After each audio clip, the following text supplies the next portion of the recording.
Welcome back. I know we have a lot of repeat customers, repeat painters, and it's great that we get to see everybody every week, so welcome back. Kirsten is going to be teaching you this painting in just about an hour. I will be here answering any questions or comments, whether it's on the chat or I'll relay them to Kirsten, so both of us will be able to answer and chat back and forth with you. This video is available on michaels.com on their community classroom page after the fact. So if you are just watching and not painting along, or you need to go back and want to paint again, you can always watch this and our past videos on michaels.com on their community classroom page. So that is an amazing library of classes that they have available. All the products that Kirsten will be using are available on michaels.com or in the store. So a lot of great ways to get your product. Again, order it online and have it delivered. A lot of stores are still doing curbside and delivery, so lots of good ways to get product. If you aren't able to get the product and you are just painting along with us, you know, use a great substitute, something that you have, something similar. It's just about being inspired and being creative. We're always happy to help suggest a substitution for a color or an alternative if you don't have the exact supplies. So again, Kirsten's gonna get started, and yeah, let us know if you guys have any questions, and I will let her do the painting and the chatting for a while. Okay, so thanks everyone for joining us. Today we are gonna paint this little river in the mountain scene. Super fun, super exciting. One thing I want you guys to do is follow along, but like totally make it your own. If you want a few less trees, a little bit darker colors, have fun with it and do what you want to do. So what we're going to do first is you should have a canvas and you are going to need a pencil, and we are going to apply a very simple pattern. One thing I never like to do is apply every single element that you're painting, because you're going to cover it up and then it just gets very intimidating. So what we are going to do is just a very basic guideline to get us started. And the way I always like to look at applying a pattern is look at everything as shapes. So let me make sure you guys can see both of these at the same time. What we're going to do is we're going to do the line where the water meets the sky. We're going to do this little piece of land, which you would view this as a triangle. And then we're going to do this little piece of land, which you're going to also view as a triangle. So when you look at a pattern like that, it's just so much easier. When you're using a pencil, barely push down, because whatever you apply to your canvas, you're going to have to cover up. You just want a really soft line. You really can't even see that. But again, just a very soft line. Then what you're going to do is, again, this little piece of land, you're going to view it as a triangle, and you're just going to do a very soft edge. I might do mine. Don't do yours dark, but I'm going to do mine a little bit darker so that you guys can see it on the screen. Is that a little bit better? I'm going to hold that up real slow. Yeah. Yeah. See? Yeah. So you've got a straight line and just a soft pointed triangle. You don't want to make your pattern something that scares you away from painting. And then we're going to do this little piece of land, and again, you're just coming over onto the side and you're doing another soft pointed. Is that dark enough? Yeah. Nope, I'm gonna do it a little bit darker. Yeah, so actually you guys, I'm gonna pause you. Can you guys zoom in on the canvas and center it a little bit? Yep, and then can you guys zoom? I'm gonna scoot right on over. How about that? Yep, and then can you lower the camera just a little bit? Yep. Hold on. Ready, partner? Mm-hmm. Oh, too low. Well, maybe not. No, that's good. That's much better. Maybe Thank you. We had to do this last week too. Is that better? And then I can straighten up. Much better. Thank you. Sorry. No, that's perfect. And then. Oh, well, you can see that, but that's okay. Because most of the time it's overhead, right? Is that okay, Kira? Yep, okay. Much better. Okay, so again, always be really light with your pencil. And I'm going to hold that up a little. But see, don't ever be intimidated. View them as simple shapes. You never want to, well, I say never. In the style that I'm painting, you never want to apply your trees, apply your grass and all that, because you're going to be covering it up anyway. And then it's just kind of intimidating instead of having a fun time with the painting. Okay, so that's your pattern, the horizon line, and 2 little triangles that represent those pieces of land. Okay, we are gonna base coat. So you are gonna get your darkest green. And again, I know Kira said, and she said it perfect. I gave a supply list, and I know I listed 3 different greens, but any dark green, medium green, and light green would work for tonight. And even if you had 1 green and a white, we could add white, and I could walk you through doing that. So don't be worried if you don't have the exact same colors that I'm using. But you're gonna want your darkest green, that dark navy blue, which I'm using Midnight.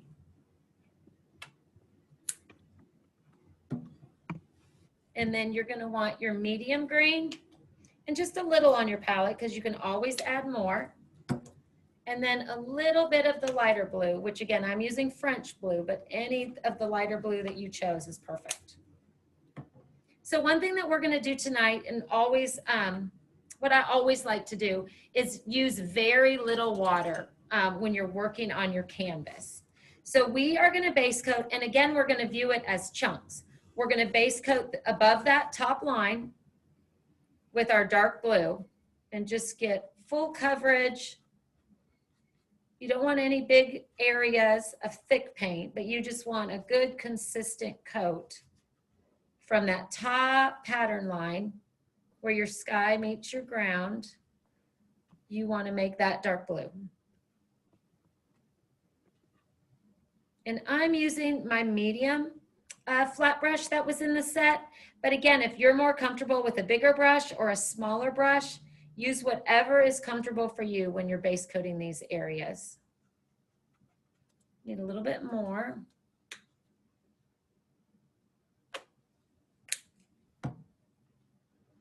What we're doing tonight, which is something that I love to do, is we're applying a dark base coat, which normally you kind of apply a light base coat and you add darker colors on top. But the fun thing about starting with the dark is you see the blending and the shading and the highlighting and the depth of all the colors much quicker when you add colors to the top of that.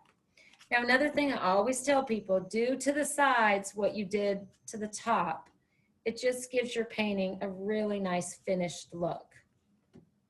So get those edges and match what you did on top to those edges. Get a little bit more of the dark blue. Whenever I base coat with like a navy or a dark green, you can always base coat with black, which again, you'll get the same techniques where you're adding lighter colors on top and getting all of that shading and highlighting. I just chose to use the dark blue so it gives you some depth in the blues. Okay, so above that line is the dark blue. I only go in the water to clean my brush. I never add it to my paint. And then just really make sure that you dry it off good on a paper towel.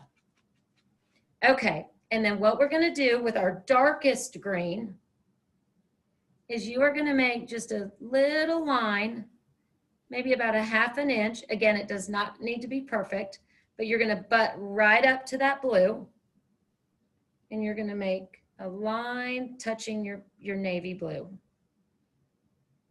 You want to make sure there's no white in between the two colors. And then you are going to base coat this little piece of land with that same dark green.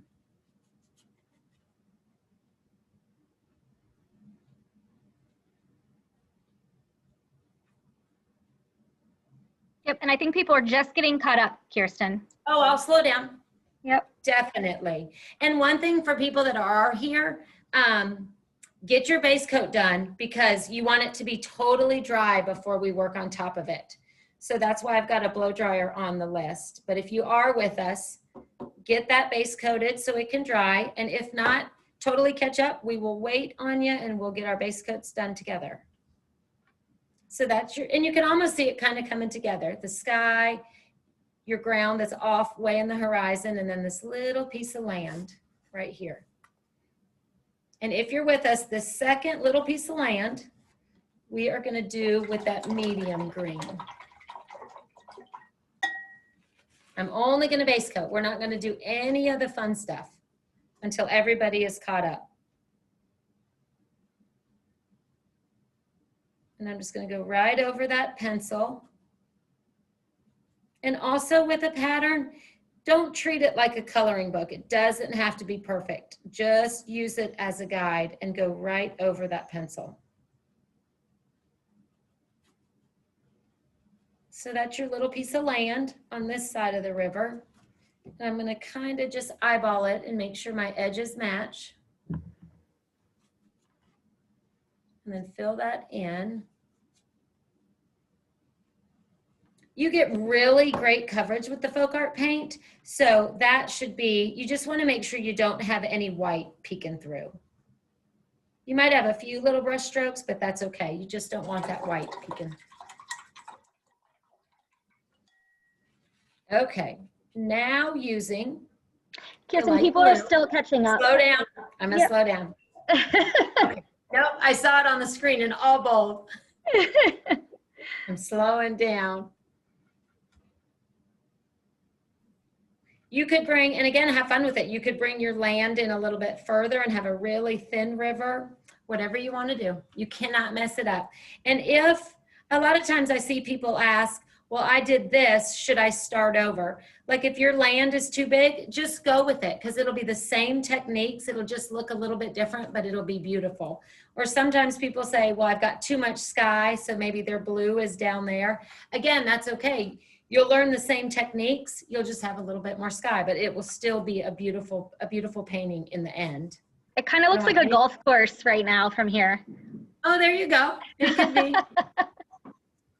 The rolling hills. And then we put the water in the middle that everyone on the golf course hates. Yes. And just remember, if you guys are not able to paint along, that you can watch this video on michaels.com after.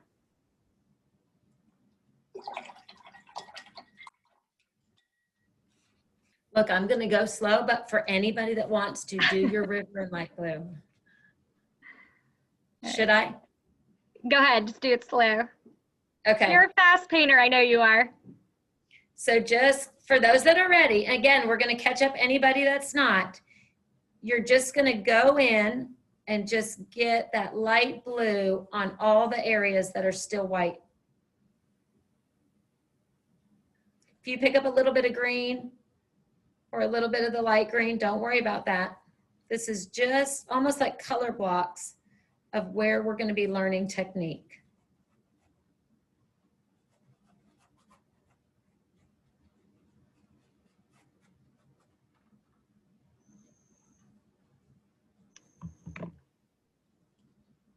I saw it slow down. Yep, and then she's just using water to wash. This is a non-toxic acrylic paint. So just water, and it cleans up with soap and water also.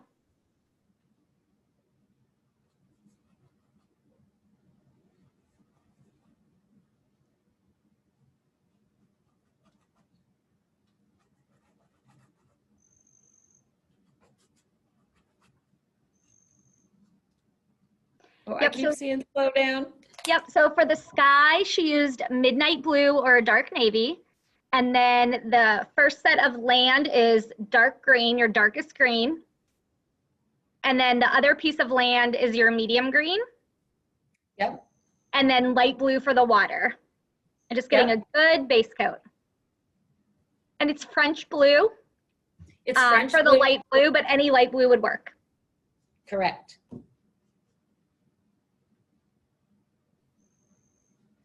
Am I slowing down a little? Yeah, you're a fast painter, you just are. I want us to have more time for the fun stuff. So when you're doing your base coat, just remember, don't have any areas of really thick built up paint because we want to make sure this is dry before we start doing all of the techniques. So if you've got any areas with too much paint, brush through those a few times and spread those around. And you're using a 10 by 10 canvas. Some people are asking. So 10 by 10. You could use a 12 by 12. You could use a rectangular canvas. But yeah, you're using the 10 by 10 canvas. Yep. Okay, I want everyone to be caught up because it's just a little tricky thing we're gonna do. Not tricky, fun.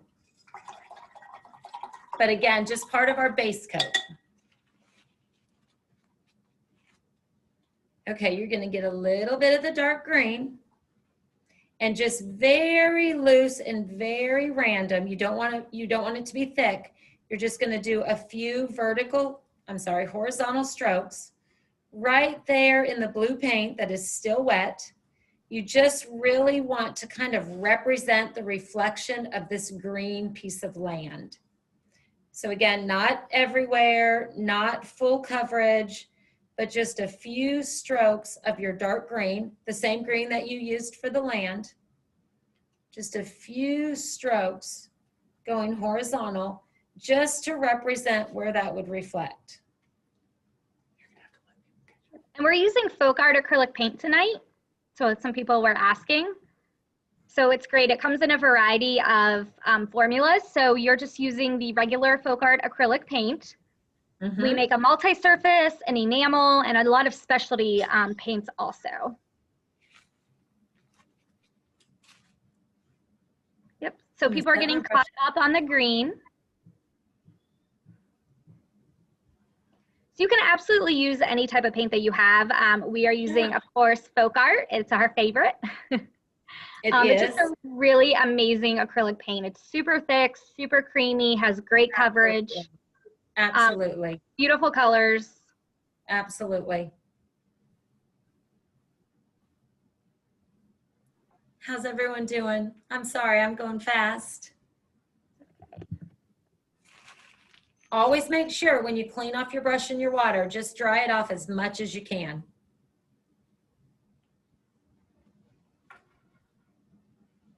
Okay, I'm going to do a little bit of, again, using my medium shade of green, same color that I used for my land, just some very loose strokes that kind of represent where that piece of land would reflect. Kind of go to the end of the land and kind of draw in your eye a line straight down. Don't create a line with your brush because you don't want any straight lines in a painting like this. But you just want to represent in that blue the reflection. You can kind of see it on the finished painting. Maybe the light is shining through the center of the river and you've got reflection there. We're just kind of creating a place to put that technique when we get to it. Oh gosh, I'm putting the brush down. I'm going too fast. I'm gonna slow down. For anyone that might be at this pace and you've got some time, hit your canvas with a blow dryer because again, you want it to be totally dry. The great thing with acrylic paints is they do lots of the same things that oils do, but they dry so quick, which makes it wonderful. Okay, while you guys are catching up, I'm gonna hit mine with a blow dryer.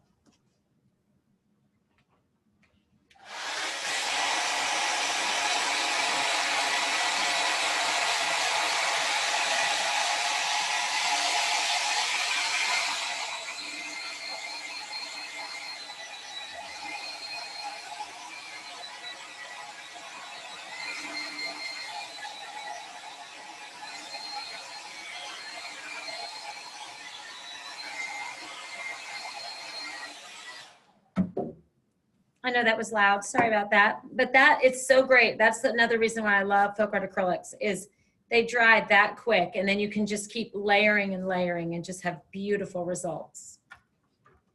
Does anyone have any questions about just getting, and really all we're doing is getting blocks of color on so that when we add color to the top, we get all these rich colors coming through, which makes like shading and highlighting happen instantly. It's really a great way to paint and learn techniques. And don't forget that once you do your painting that you want to hashtag, I'll fill everybody in on this when, while they're catching up. So you want to hashtag your painting when you're done with hashtag make it with Michaels and also hashtag plaid crafts. So you can post your painting because we'd love to see and comment on what you're doing. And also, we have a great Let's Paint with Plaid Facebook group. So if you love this, you definitely want to check that out on Facebook. We've got Andy Jones, Donna Dewberry, Jesse is always on there, Kirsten, and you know, they're great at answering questions. It's just a really great community of painters, especially if you are brand new and you want to check out, you know, just a lot of great more painting techniques and education. So you definitely want to check that out on Facebook. So it's Let's Paint with Plaid. Does anyone have any questions, Kira, about just getting the color down to? No, some people are asking how you seal at the end. So this acrylic paint, you do not need to seal it. Somebody was asking how to preserve it. You don't need to seal it. With the folk art acrylic paint, it's not going to lose its color or fade or crack. But you can, some people mentioned using Mod Podge makes a great sealer. So you could either do a matte, gloss, or a satin. So that's a great tip if you want to.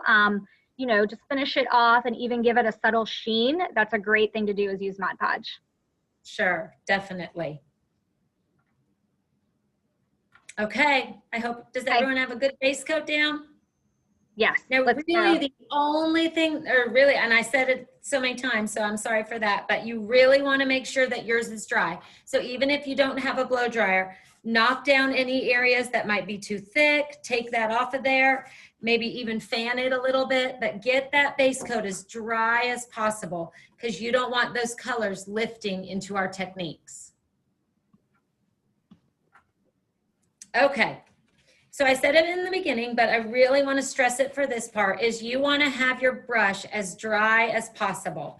Definitely clean it with the water, but then dry it off. And also always make sure that you dry off the top, the metal part of your brush, because you don't want that dripping down into the bristles while we're dry brushing. So the magic starts with layering colors on the dark. And this is just a technique that I've done for so long and I absolutely love it. So you're going to make sure you have a little more of the light blue on your palette.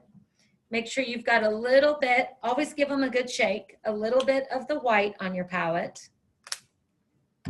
And you want to have a little bit of that lightest green. And if you're maybe just using 2 greens, you could use your medium green and add just a touch of white. But you want a lighter shade of green that's a little bit lighter than your other 2 values. Are we ready? Yes. Okay, so what you're gonna do is I'm gonna start with the blue just to show you how magical it is. I'm just loading light blue on my brush, not too much. And then you are just gonna randomly and very light to the touch, do almost like random hash strokes over that navy blue. You don't want to create a pattern and go back and forth like tile. And you don't want to do long strokes back and forth. You want to be very random, kind of jumping around the canvas. And the neat thing is you can see as you're doing that, the dark blue is coming through and it's just creating all of that depth. Going back and forth all over that navy blue. Yep, so French blue or a light blue will work. Yep, perfect. You don't want to cover up the navy because the reason we applied that dark base coat is to give you all of that dimension. I love when you get the texture of the canvas. I think that is such a pretty fine arts look. Yep. And it's the same blue as the blue of the water. Correct. And then what I just did, I didn't clean my brush. It had the blue on it. I picked up a little bit of the white. And again, just very random in different areas. Add some white also to get all of those different tones of the sky. I'm going to pick up a little white. Never too much, because remember, you can always add more, but you can't take it off. And you just want to be very random so you don't create any type of a repeat pattern on your canvas. And this is where have fun with it. If you like the dark blue, you can add a little bit more of that. See how it still goes right over there? As long as it's no water and very little paint on your brush, you'll get all of that dimension. So if you want a darker sky, you would just add less of the light blue and less of the white. If you want a few areas that are more like a puffy summer cloud, you would add a little bit more of the white. The only secret to this is no water, a little bit of paint, and not to create a pattern, not to go back and forth in a consistent direction. You want it to be very loose and airy. Can you guys kind of see how much you get? See, normally if you had a light background, you would be adding all of those different shades of color to get that much dimension. And when you have that dark base coat and that dry brush technique, it's just so much quicker and easier. And then don't forget the rule, what you do to the top, make sure you do it to the sides. These canvases are so nice with the finished edges. You don't have to frame them. So if you paint your edges nice, it can go right up on your wall. I'm going to add a little bit of white, again, just to soften it like a summer sky. Do the same thing to the top edge. Makes for a very finished look. I'm going to add a little bit more just to brighten up my sky a little bit.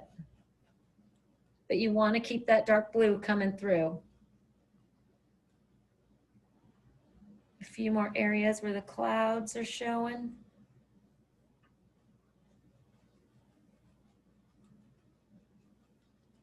How's that technique coming?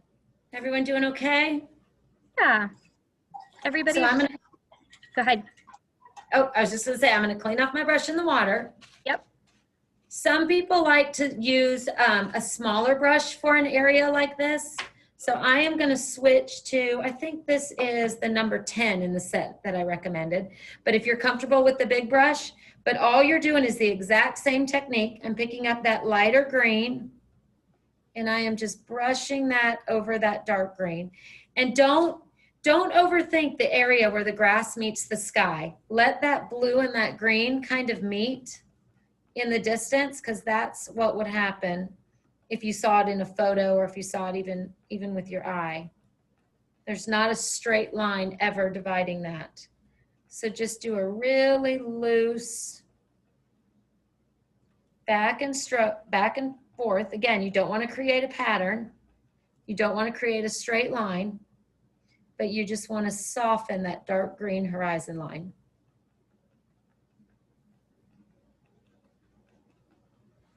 You want to do a little bit on this side, the dark green land, with your medium green, which would be the green that you did this. So this is your medium green. You want to dry brush just a little bit of that. Because remember, all you're doing is creating dimension and depth and shading and highlighting. You don't want to get rid of that base coat completely.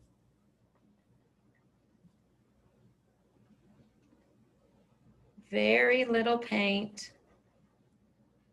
If you overlap into your water a little bit, that's okay. All the magic happens at the very end. But see how you've just really created, let's see, if I do this. Still not perfect, but you can see the dark, the light, the medium, all within that just by doing the dry brush. Oh, there we go. Okay, down here on this little piece of land, you're gonna do the lightest green, the same green that you did up on your horizon line, and you're gonna just dry brush the same way. Just to create dimension.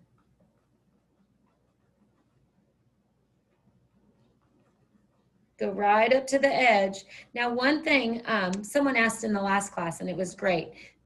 They asked if they should outline the area that they're dry brushing. And I say no, because what happens is if you ever create like a very specific line like that, it kind of intimidates the rest of your painting, and you almost want to use it as a guide, and you don't want to do that. You want to have fun with it because your trees are going to go over it. Your palette knife work is going to go over it. So just treat all of those edges as a guide, not as like a coloring book line. Okay, I'm going to dry off or wash and dry off my brush. I'm going back to the bigger brush. So Kirsten, can you go through the colors that you use to dry brush on the 3 separate pieces of land? Yep, I sure can. So your base coat on the top, your sky was the navy blue and the base coat. And then I did French blue over the top, which if you're using different colors, it's the same as the water. So you're dry brushing with light blue and a little bit of white. And then for this dark area, you're doing your lightest green, which is which is pistachio, if you're going directly off the supply list. So that is with that. And then this little piece of land in the front, you're doing your lightest green also, which is pistachio. Great.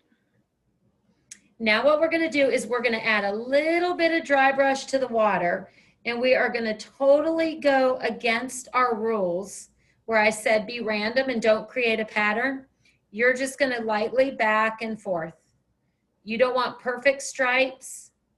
You don't want full coverage, but you just want to take the white and go lightly back and forth on the river. Again, very little paint. You can always add more, but you can't take it off. You want that canvas mark. Those little patterns are just very nice. They add kind of an artistic quality to your canvas. But all you're doing is softening the blue, kind of breaking that up a little bit. And only for your water are you doing it back and forth. Otherwise, stay very random. Go a little bit over the soft green that you guys created for reflection. I promise it'll get fun. The palette knife is what makes it so fun. But we've got to get all this color on there to get to that. Even the dry brush is cute. It's just a much simpler look, but you still have all that dimension. Okay, people are getting caught up. Okay.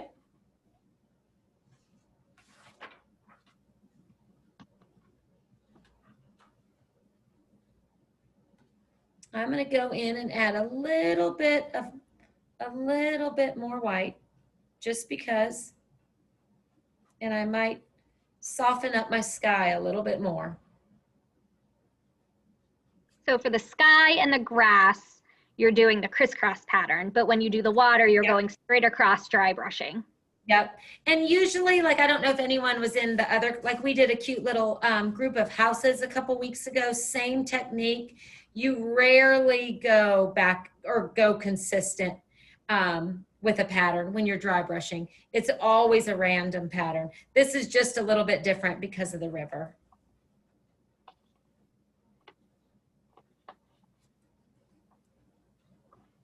I'm going to darken up my sky just a little bit more.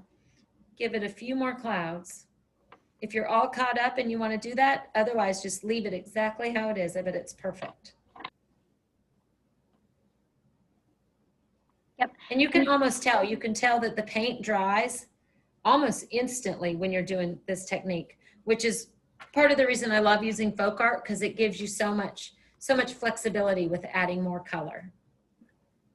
And don't forget, you can watch this class after on michaels.com on their community classroom page. So if you're behind or you want to go back and paint again, or you know, just get caught up, you can absolutely watch this again on demand, and you can pause and fast forward and rewind. Sure.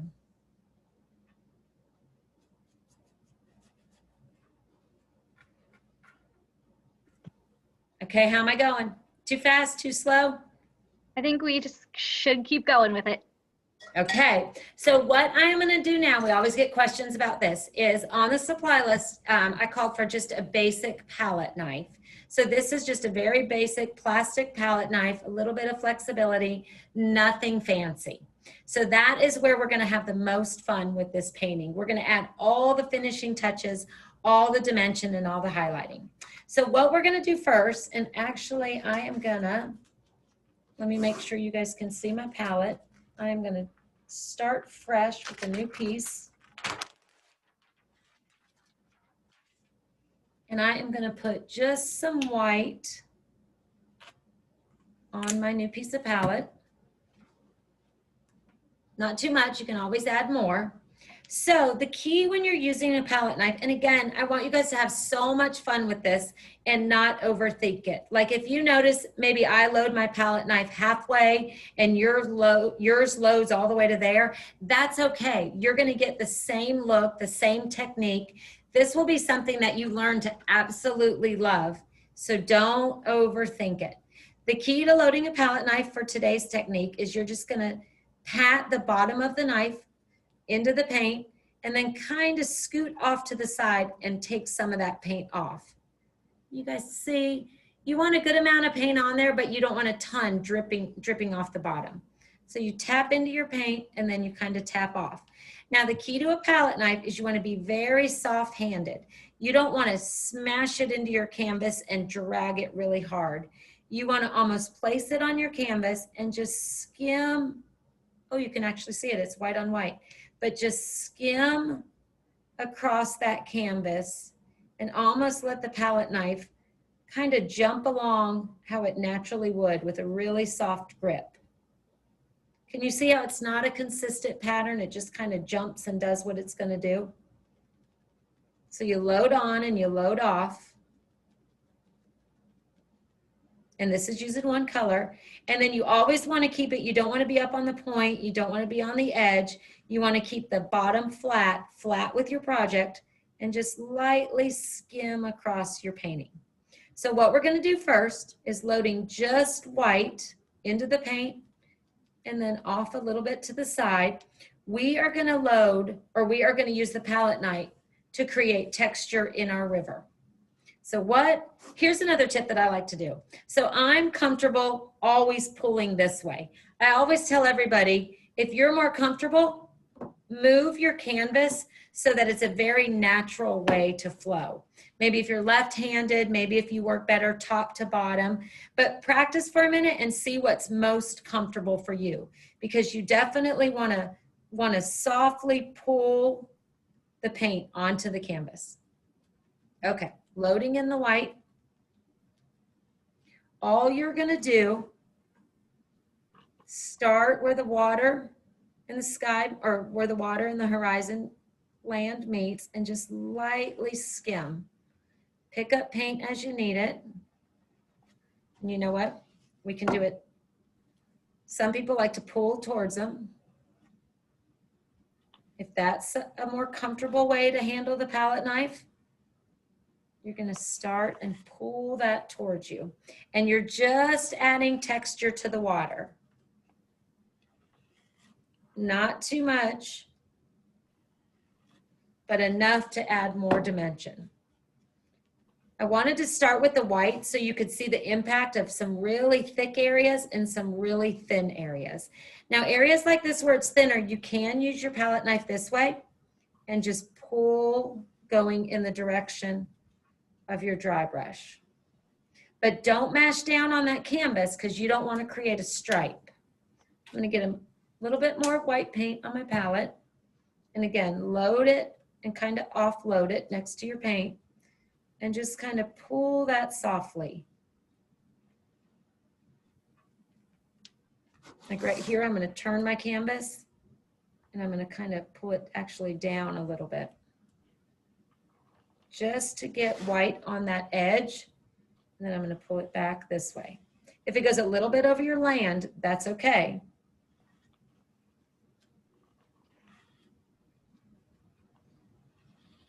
So you've got some white. Now I want you to get that light blue or French blue. And I want you to put that on your palette.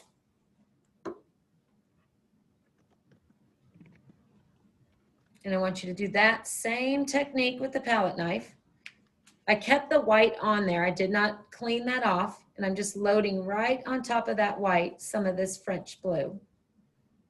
And you're going to do the same thing with the blue. And if you have too much white, load only blue. If you've got too much blue, you can add white and blue on your palette knife. I'll show you. So I'm going to add a little bit of blue, but then I'm going to add a little bit of white. And all I'm doing here is it's allowing two colors to mix on there. You're just adding all the movement of the water by using that palette knife. Right here, you can kind of cut up onto the edge of that piece of land. You can drag it this way. The key to the palette knife is don't push down hard. Be really soft with your hand and don't overwork the colors. I'm going to add a little bit more white towards the center.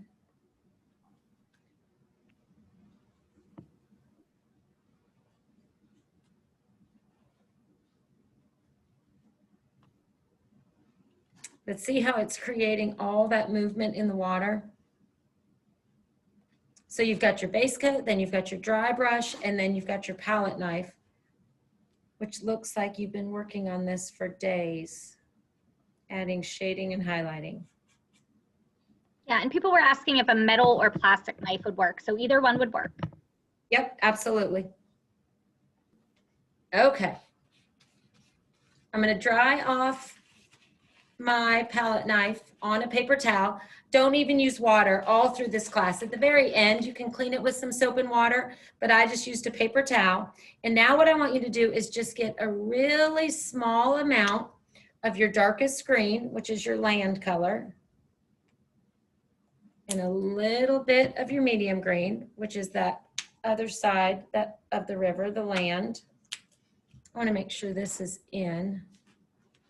Yeah, so that's my darkest green. I'm going to move that up a little bit. And I'm just going to get a little bit in the paint and then offset.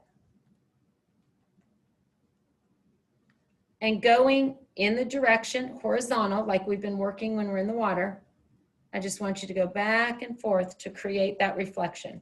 Remember the area that you did the base coat with the, or I'm sorry, the dry brush with the dark green.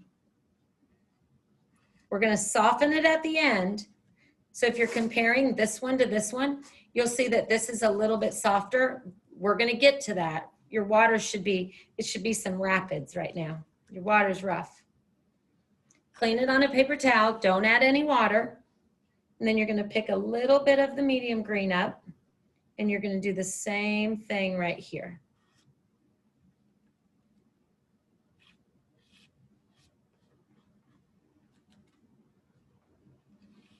Yeah. Any questions about that? So people were asking what they can use if they don't have a palette knife. So we've recommended cardboard, an old gift card or old credit card, a plastic knife, and you could even bend it, or a back of a spoon. So anything that is going to drag along the paint. I would not use a paintbrush to get this technique. No, you could just keep dry brushing, but you definitely want something that's going to skim the surface of your canvas. Yep, absolutely.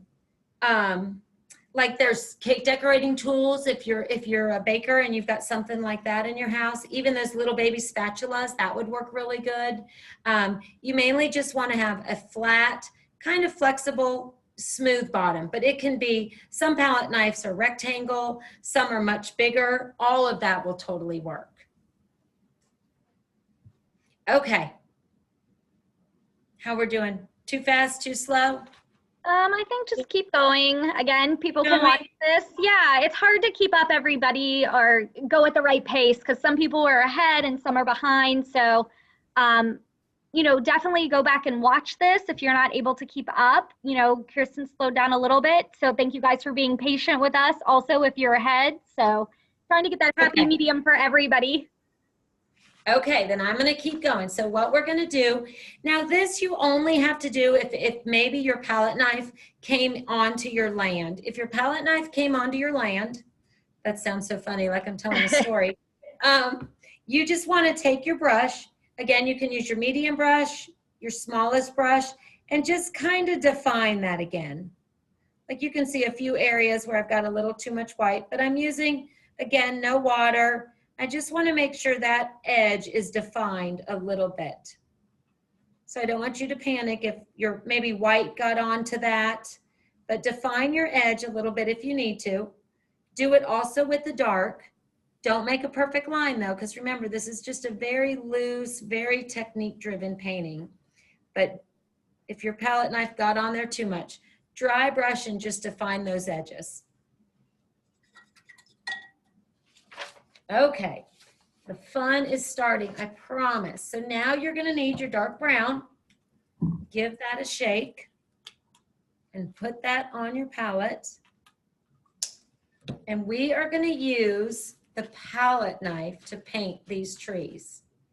Okay, so what we're gonna do, we're not gonna apply a pattern because this is where I want you to be confident enough to know that if you have 2 trees, if you have bigger trees, if your trees are a little taller or shorter, I want you to own that because it is gonna be as beautiful. I don't want you to feel like your canvas is only right if it's exactly the same as this.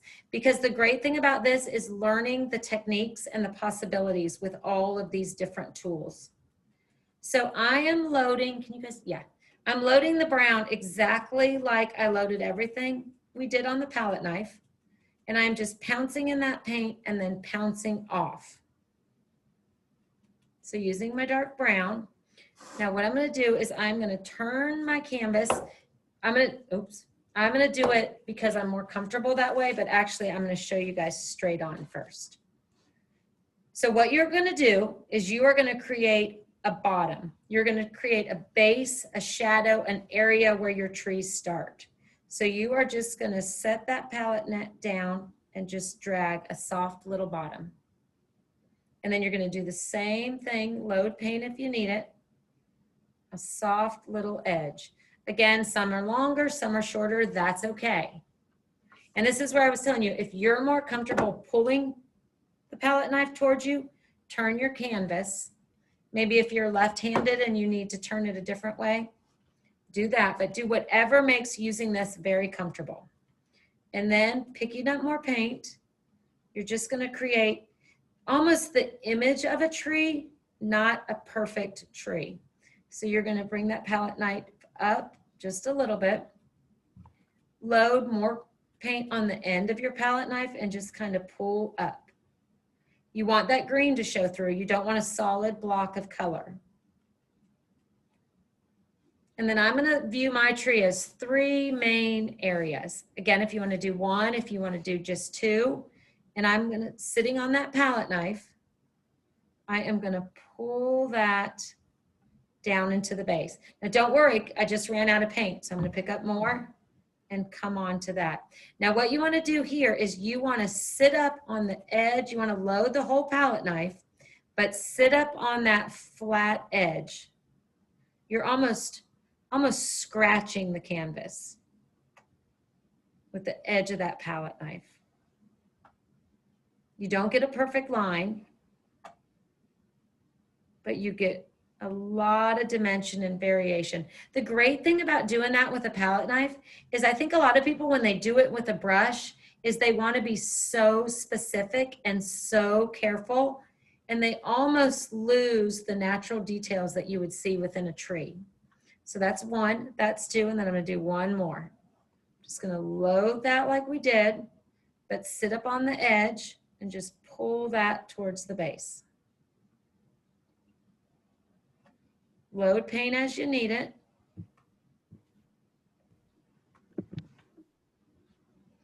And then once you've got your pattern, you're gonna make it a little bit thicker by using more of the bottom of your palette knife. Then you're gonna create these little branches that come off. Maybe 1 there, maybe 1 there.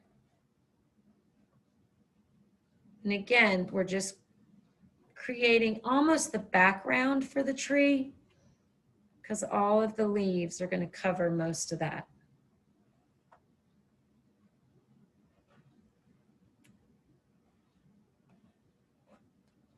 Looks like a big hot mess, but it'll get cuter.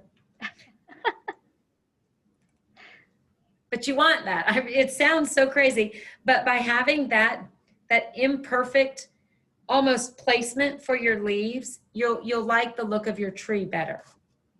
And then you're going to do the exact same thing over on this side. You're going to load the brown, but you're going to stay up on that edge. You're going to create the main base of the tree. Maybe one more tree leaning a little bit at an angle.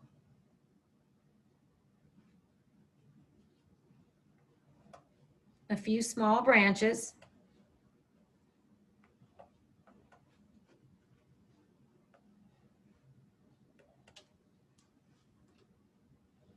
That's on a darker green, so it's a little more forgiving, but you want to just thicken that up a little bit because that's shading and highlighting and shadows. So you want to make sure you have that depth. Starting to come together, slow and steady.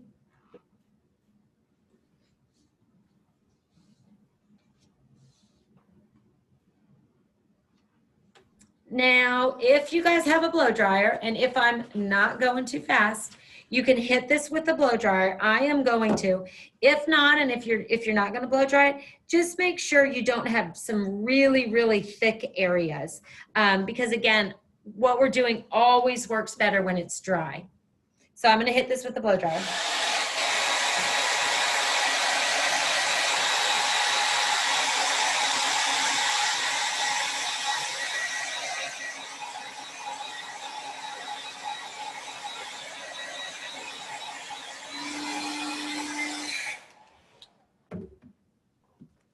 The acrylic paint, the great thing about it is, I know we're trying to teach this class in an hour. If you were doing this at home, it dries, all of these steps dry in just a few minutes. So you would never have to hit a canvas with a blow dryer if you were just doing it at home. It dries really fast. Okay, so you should have some haunted, spooky trees, but they're just creating shadow and placement for all of the leaves that we're gonna add. So we're back to the dry brush technique. I'm going to get that medium flat brush, clean it in the water, but again, make sure it's dry on your paper towel. And on this front tree, we're going to use the same green, your medium tone that you did on the ground. And the best guide for this is what you want to do is you want to cover up some of the brown, but you want very random patterns. You don't want to create like bubblegum trees or perfect circles. You want to just very random dry brush covering up the stems and going out a little bit past the edge of the stems. If you pick up some brown, that's okay.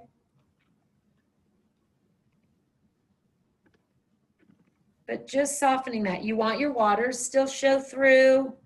Maybe Kirsten, hold this up when you're done with the leaves, like hold it up to the camera. Yep.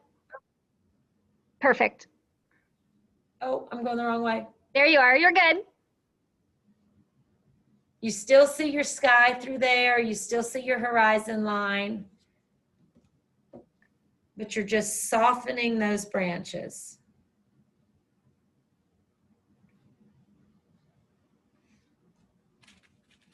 And then you want to do the same thing over here on this tree. Oh, I need a little bit more. And this is with your darkest green. So we're dry brushing with the same green of the ground. And you're just going over the brown, not completely. And again, very random strokes because you don't want to create a pattern. You don't want to create polka dots or cloud looking trees. You want those branches to show, but just to be softened a little bit.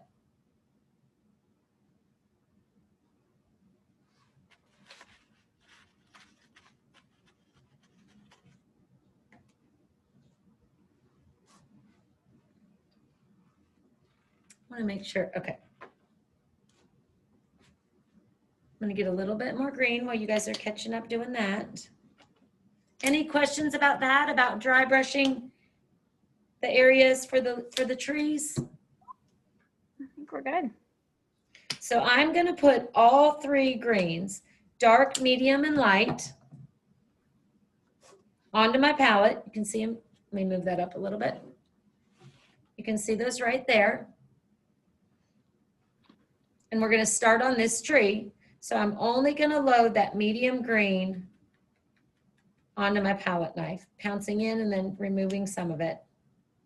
And we are just going to very lightly skim over those areas that you've dry brushed. And what that's doing, it's just giving you another dimension of what that color looks like when it's on with a different tool. You can see that it's a little bit thicker, it's a little bit brighter. The way it hops on the canvas creates like solid areas of leaves. And people are asking about dry brushing having too much paint. So dry brushing, you can always offload and, you know, have a paper towel handy and you can wipe some of the paint off if you get too much. Absolutely. Responded exactly what I was saying.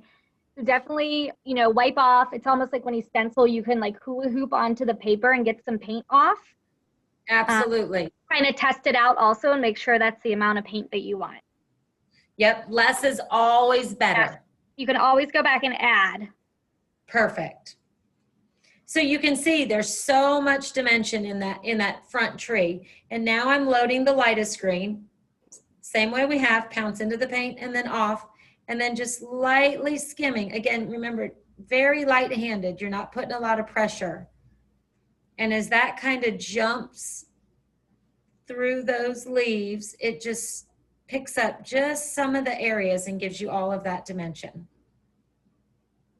I'm going to do a little bit with that light green on the land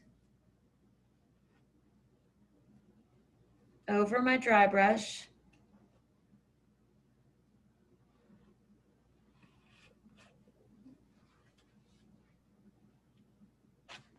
And then I want you to do the same thing up here on this tree. So we dry brushed in the dark green. So we're going to pick up that dark green on our palette and we're just going to, very little pressure, skim that across the trees. I know it's hard to tell on the screen, but you can see the difference in the dry brush and what the palette puts down. All the same color, but it's 3 or 4 different shades just by the way you're applying the paint. We're going to do the same thing on the land just to allow the palette knife to create that texture a little bit.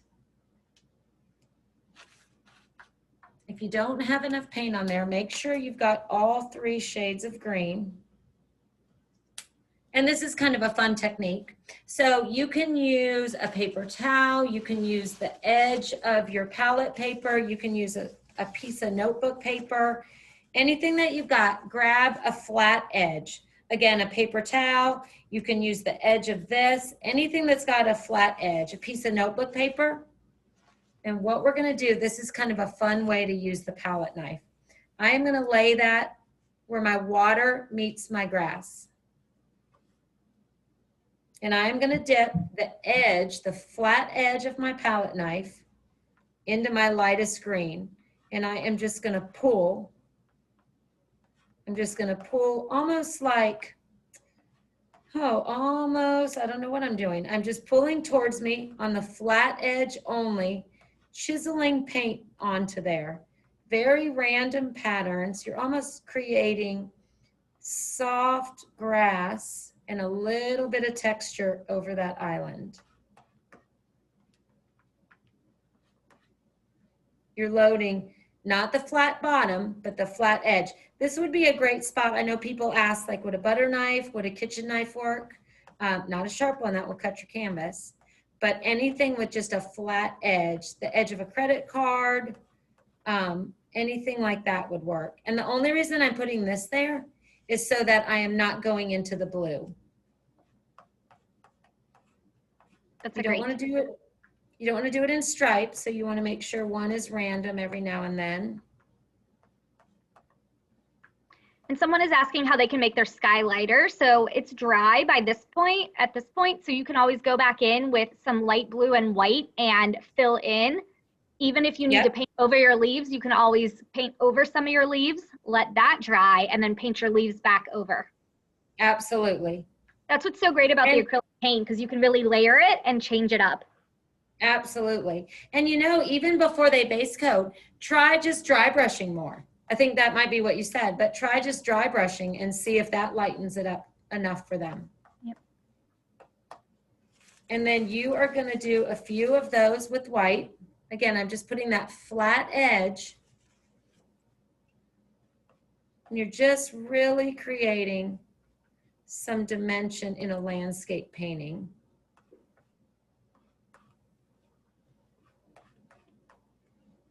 I'm going to go in on the flat end of my palette knife, and I'm just going to lightly skim over those leaves to create an area where maybe the sun has hit. See how beautiful all that dimension is? I'm going to use the same little napkin, and I'm just going to separate the dark green from the water. And again, it's more of a precaution is the reason I'm doing it, so I don't get paint, so I don't get green on my river. And I am just going to do a strong straight line with the edge of that palette knife just to add some texture to this landscape. That's what's fun always about a landscape, is you can just keep adding so many different techniques to create different dimensions, which is nice. It's grass and it's detail, and it's just another great way to use a palette knife. There's so much you can do with a palette knife. I think it gives you so much confidence as a painter that you can do that, especially when you're doing a landscape. Yep. And Nancy just made a good point. She's painting along or watching and going to paint along later, but she said you can always try these techniques on a piece of paper till you gain confidence, which is always great practice. Again, you can always paint over, say you paint tonight. You want to go back and watch this, you could paint over this entire canvas and start from scratch. Oh, absolutely. That's another great thing about acrylics for sure. So with the palette knife, with the dry brush, you've just got so much dimension in a landscape painting like this. And then what we're going to do, which this will be a little bit wet, this area of your river, because we used a palette knife and added a good amount of paint. I am just going to wash my biggest brush, and for the first time tonight, I'm going to use water, and I am just going to very softly, just using water. I have no paint on my brush. I am just going to go dirty back. Paint water, not clean water, right? It is dirty paint water. Yep. And I am going to go back and forth. Same rule as before. Don't overthink your edges. Don't overthink your borders, because you don't want to blend all of that together, because you'll lose all of that beautiful dimension. But you just see how it softens it just enough to create that. That's like magic. Just watching it happen, it's amazing. It's amazing. Because you don't want to do it in any other area. You want to keep the harsh line for your trees. You want to do it for your land. But you just want to softly go back and forth. And those colors will blend just enough. And because it's mostly dry, that's why we waited to do it at the end. Because it's mostly dry, you can still see some of the texture, which you want to give you the depth in the water, but you want it to be soft on the top. You've got your reflection on both sides, but that is just with water and re-wetting that paint just enough to soften the reflection in the water. And what if the river is completely dry? What do you do? If your river is completely dry, what you could do, let's see. You know what? I'll do it up here. So up here is, actually I can feel it. Up here is perfectly dry. So I am going to get water on my brush, maybe a little bit of white. And remember, most important here, less is more. A little bit of white with mostly water. And just, oh, it's working. See how beautiful that is? It just softens it. But promise you'll use more water than white. But that's if it's dry. But definitely work it for a moment, because mine was dry. But if you use a good amount of water, it'll re-wet it just enough to blend all of that together. But if it's totally dry and you can't rework that, just to soften the top, add mostly water and a little bit of white and maybe a little bit of blue. but that should soften just the area where the water is, because you want your landscape to be really dimensional, but you want your water to just be the focus and soften that. And that's our river. That's amazing. That's our landscape. Any questions at the end?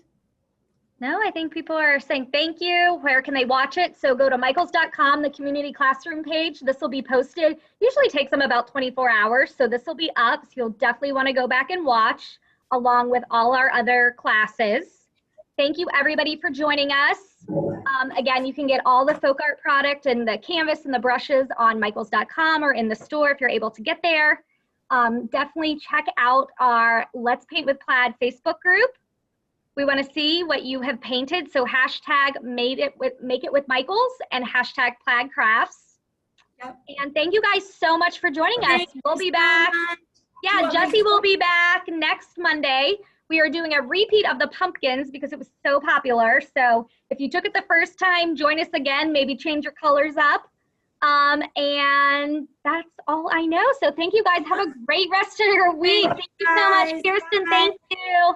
Thank you. I hope you loved it. Bye.